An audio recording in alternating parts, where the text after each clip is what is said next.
We are living in very, very scary times. A woman has been arrested by Cheshire Police in relation to an inaccurate information on social media. Today, some other people have been given whopping great big terms in prison for social media posts. I guarantee you will regret taking part in this disorder, whether directly or those whipping up this action online. Scotland's new hate crime laws have come into force. Some people could be investigated by police if they misgender someone online. How many people do you think were arrested in Britain for things they said on social media last year? I have no idea. 3,300. Really? Police will be the source of truth and not social media. The U.S. is a tough one because, we have the notion of the First Amendment. There are Americans who are engaged in this kind of propaganda, and whether they should be civilly or even in some cases criminally charged is something that would be a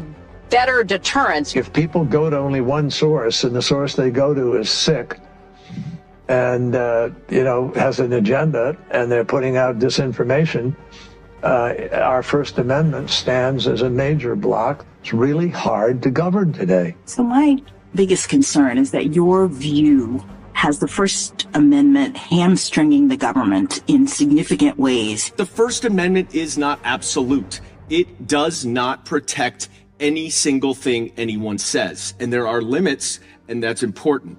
And what this committee has been trying to do for the last year and a half is to chill the federal government from monitoring what is going on social media. And pretend that they know what our founding fathers meant when they drafted the Constitution.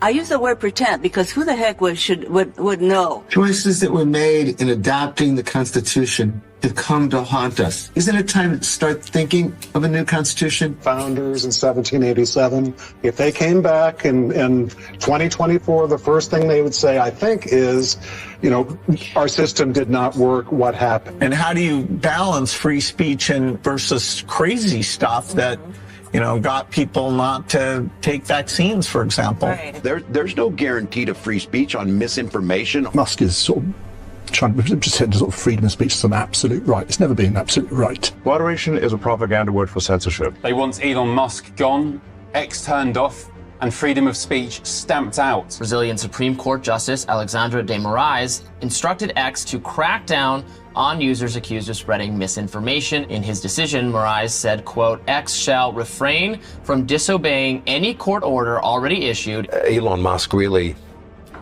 showing contempt for the government and its approach on this issue. What's your take? He has absolutely no social conscience. Someone like that should be in jail and the key be thrown away. That bloke should not have a right to be out there on his own ideology platform. This bloke thinks he's above the law and above common decency. This shouldn't be a matter of the law. It should be a matter of people doing the right thing. To provide users with corrections to disinformation and misinformation. And Mr. Musk, you obviously don't know what I'm made of.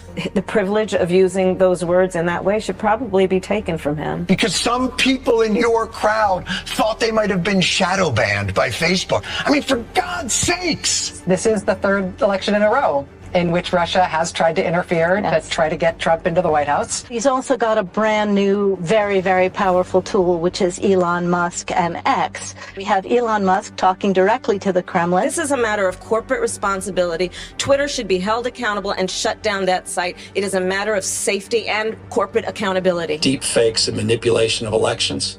That hurts democracy, and we think this law is sound and will be upheld in the courts. It is much better to vaccinate so that the body is inoculated. Debunking is the same approach. Because disinformation relies on people passing it on to others. So we're regularly making sure social media platforms are aware of the latest narratives. You shouldn't be banned from one platform and not others for providing misinformation out there. Information isn't truth. Most information in the world is junk.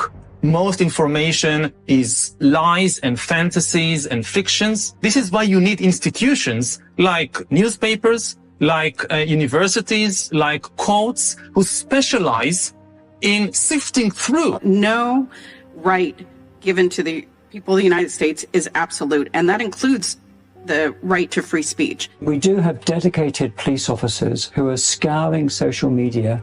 Their job is to look for this material and then follow up with identification arrests and so forth. We are not trying to censor speech. We are simply trying to create factually correct information. To try to correct the facts is to infringe on my right of free speech. Protective measures were taken to take down disinformation about vaccines and about the nature of the virus and about protective measures we could take, including masks. Again, something should be celebrated. The government is now even relaunching a secretive pandemic-era spy agency to monitor social media. We need some regulation on social media. That's the bottom line. They haven't done anything in 30 years. We see this fight against social media platforms doing content moderation, and we see it empowered by Congress and people who are, powerful people, Elon Musk, et cetera. And what does that do? That makes our nation less safe. I think that we can't be afraid of putting controls on social media in the name of First Amendment free speech. You're going to pull something off the internet and collude with a social media platform to make sure Americans don't see it. Who determines what's false? Congressman, we don't do that. That's not true. That is not true. That is not what the court has found. This is not a Republican talking point. This is what the documents show.